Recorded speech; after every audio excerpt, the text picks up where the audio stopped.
Hello everybody, welcome back to another Mystic Islands video. Thank you guys so much for watching, I really appreciate it. And today, I actually have to give a quick shout out to Kiwi KJ. Apparently he's been shouting me out for the past month and I just didn't know it. But I actually started checking out his videos recently and he's been shouting me out like almost every other video at least. So thank you so much, I really appreciate it, and it really made me happy to see that. That he appreciates the game so much. I knew he was active in my comment section all the time and I appreciated that, but it's just a little bit different when someone mentions it in a video and basically shows you off in front of their own audience. So I really appreciate that. Thank you so much, Kiwi. So I'm rewarding you with another gameplay video. I know you did like those and apparently you wanted one. So here it comes. On the left is me and on the right is my brother Danny. On the left we are running the Drunken Dwarf deck, the one I showed off not too long ago, and my brother is running a deck with no name right now, but it is a Mage pirate deck, so if you can come up with a clever name with that, he'll probably take it from you. So that's cool. So basically the main way of winning with my deck, the Drunken Dwarf deck, as he wins right here, so he's going to go first, unless he wants me to go first, but of course he wants to go first. Is basically getting my big guys out as fast as I can. Probably cards like Dwarf Boar Warrior, which you'll probably see, and Magni Bronzebeard and things like that. Just big creatures to overwhelm my opponent and win. And then Danny's deck is pretty different. It is pretty fast paced, and also like the video, it's pretty fast paced in the beginning. And then he can go a more defensive route towards the end and then try to be patient and kill me slowly. That's his plan. So this is my deck, or my hand right here. Sorry about that. It's pretty good. Not the greatest hand that I would want, but I do keep it because I would not want to go down to another card for a mulligan here. So that's fine. He's going to show off his hand as well. There's that. His hand's actually pretty good. So see how that turns out. He's going to go first and play a solo Drunken Sailor, 2 attack, 1 defense. He is untapped though, so he's ready to attack or block, so he attacks me for 2, but when he is casted he does lose 2 health. A little bit of a downside there. I do pick up Precious Gems, and then I'm going to play the exact same card on my turn, ready to attack or block, so I'm leaving him up to defend here. The round moves to 2. He's going to pick up a Safeguarding Soul, and he's going to pick up his 1 crystal. So if you don't know, up to round 5, which a round is every time the turns get back to the person who started the game. She's going to kill my solo Drunken Sailor and they trade for damage, kill each other. So once you get to the person who started the game, that's 1 round. After the 5th round, you start drawing 2 resources, which are Chaos Crystals, instead of 1 for the rest of the game. So just speeds up a little bit there. I pass the turn to him. He gets a Forbidden Spell, shows that off right here, and he's got options for whatever he wants to play.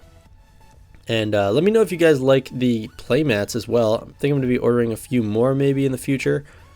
I pick up a Mighty Captain here, but I think they look pretty clean. The one on the right actually came out very vibrant on camera, so I'm pretty happy about that. I do have to clean it, but it looks nice how it is right now. So he's going to pick up his 3rd crystal, shows off his card, Captain of the Reef. Pretty cool. See what he's going to do. He's going to play an untapped Wizard Outcast and swing at me for 3 right away. And I have no response for that right now. So I'm going to have to take that damage. I'm going to draw a card, and look at that. I get my Dwarf leader, King Grundy. One of the most important cards in a deck is your leader card. And you can only have 1 in an entire deck. So it better help you out, and this one definitely will. So right here I pick up my crystal. Thinking about playing that leader, but I do not end up playing it yet. Instead I do play a Grateful Scallywag, 2 attack, 4 defense. He costs 3. It says when casted, roll a dice. If it's an even number, which it was, I get a crystal back to my stash, so that's sweet. Basically just played him for 2 crystals then, and I'm going to pass the turn to Danny Boy. It is round 5, so after this entire round, sorry shaky camera, we will be drawing 2 crystals for the rest of the game. So he just attacks me for 3 damage again right here, and then he's going to pass the turn. So right here, pick up a Coin Hungry Buccaneer. That's a pretty good card right there in specific situations. I do have 2 crystals though. I would rather just save up with this deck, I think, than play anything. So instead of playing anything with crystals, I decided to play my leader, which you can play for crystals or health. But I'm going to pay 12 health. That's a big chunk of health right here. So it is a risk, but he does have 13 health on him.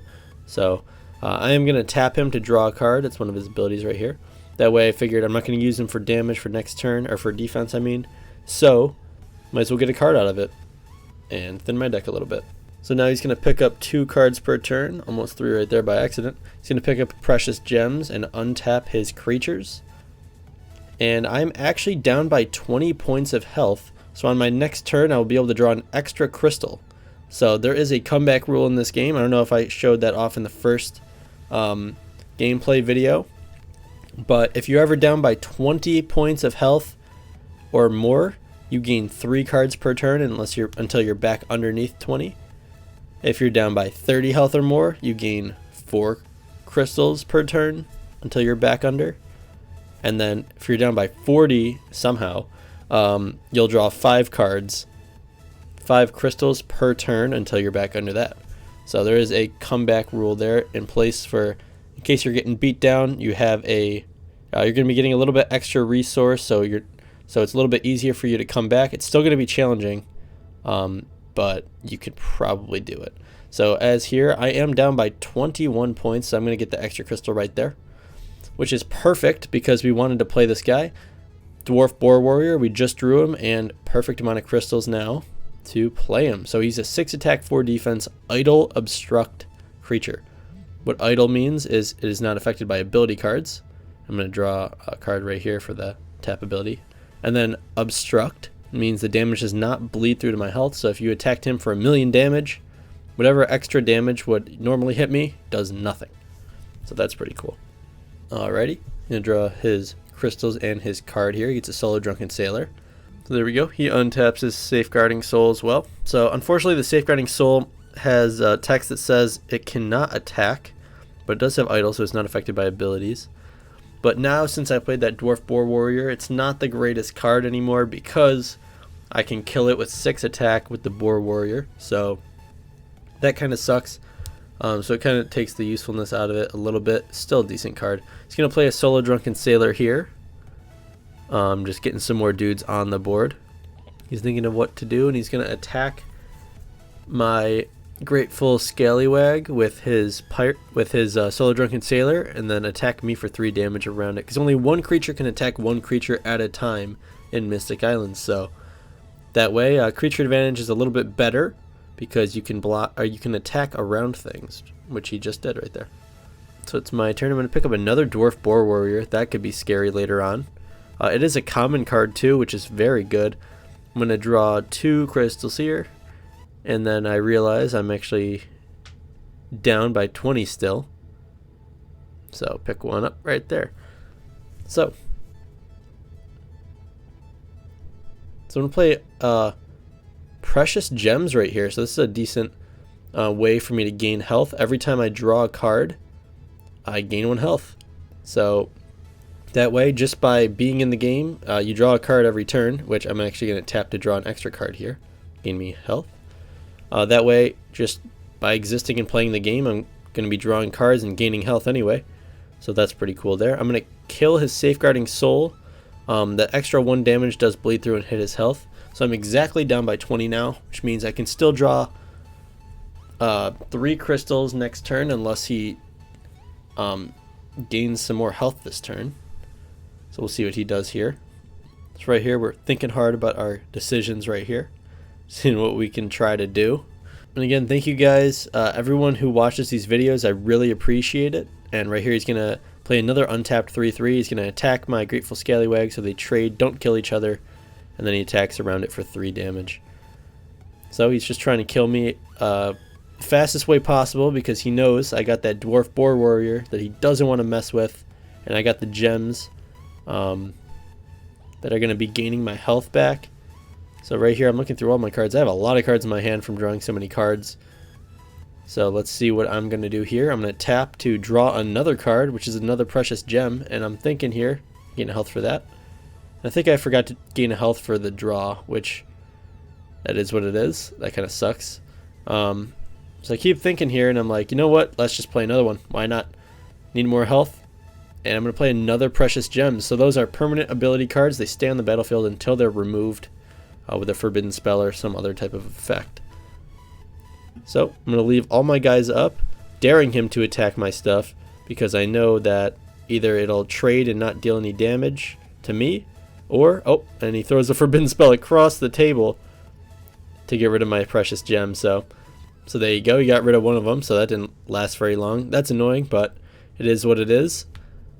And now looking at my health, I'm still down by 20, even after drawing this card. So pick up another one. Why not?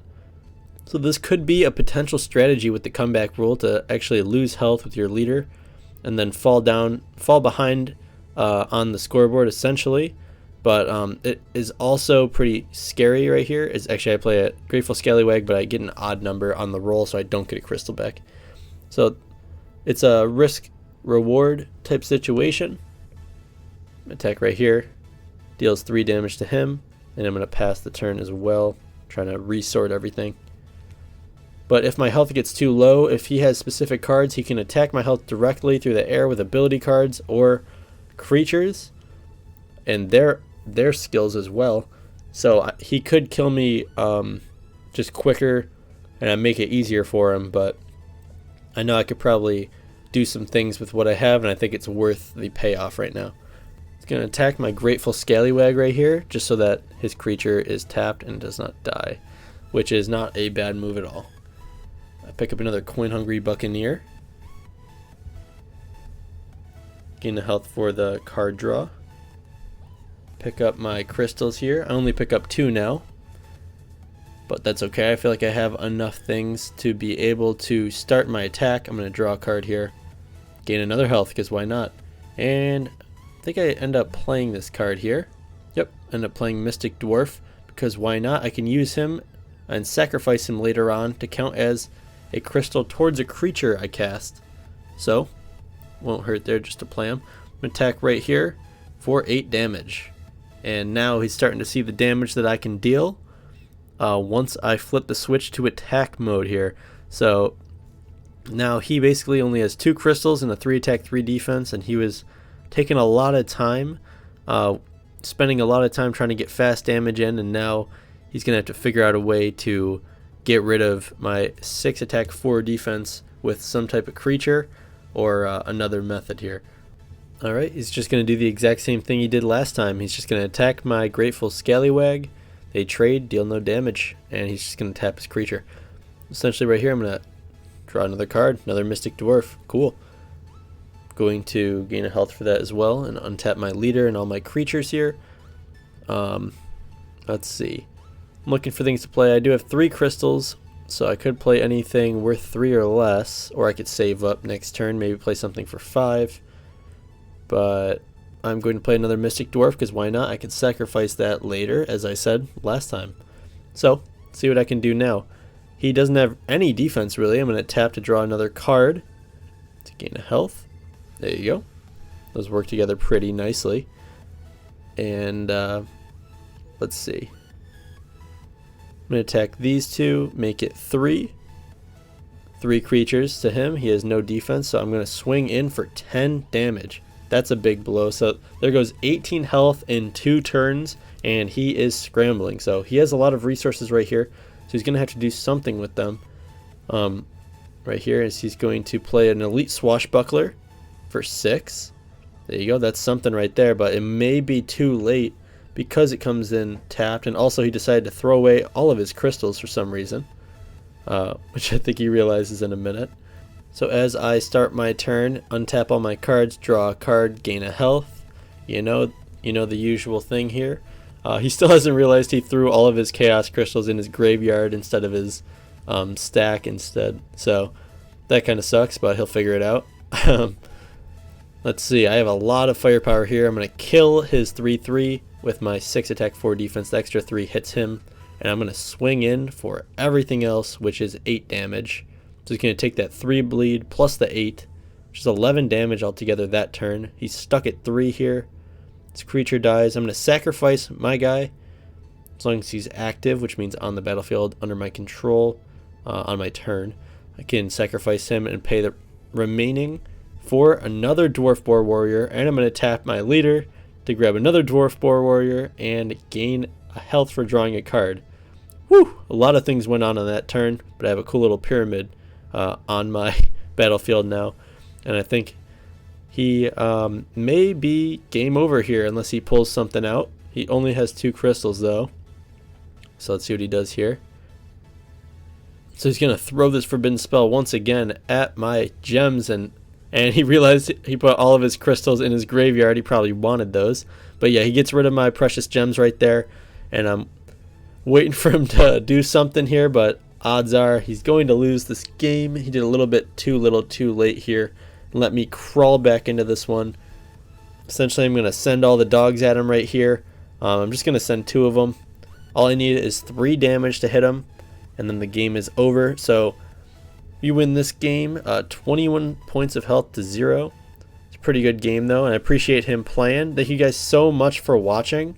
Thank you again, Kiwi KJ, and I'm going to see you guys in the next one. Peace out.